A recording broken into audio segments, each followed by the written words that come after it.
আপনাদের ব্যর্থতার কারণে আমার বুলবুল ভাইতে জীবন গেল। যেই হত্যাকারী হত্যা করেছে তার বিরুদ্ধে পূর্ব মামলা ছিল, এলাকায় সে সন্ত্রাসী হিসেবে প্রতিষ্ঠিত, তাকে গ্রেফতার কেন করা হলো না? আজকে হত্যা হয়েছে, আমাদেরকে রাজপথ অবরোধ করতে হয়েছে, রাজপথে মিছিল করতে হচ্ছে, এখন আপনারা গ্রেফতার করেন, আগে কেন গ্রেফতার করলেন না? আপনাদের ব্যর্থতার কারণে আমার বুলবুল ভাইতে জীবন গেল।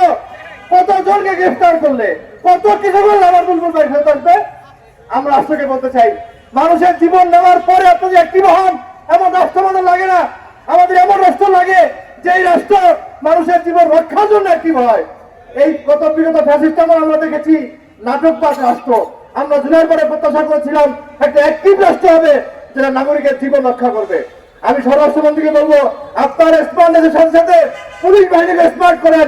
আর যদি একটাও আমাদের প্রাণ ধরে কোথাও, শুধু আমাদের দলের নয়, কোন নাগরিকের প্রাণ ধরতে পারবে না। যদি প্রাণ ধরে আপনাকে এবং পুলিশ বাহিনীকে এটা নিতে হবে।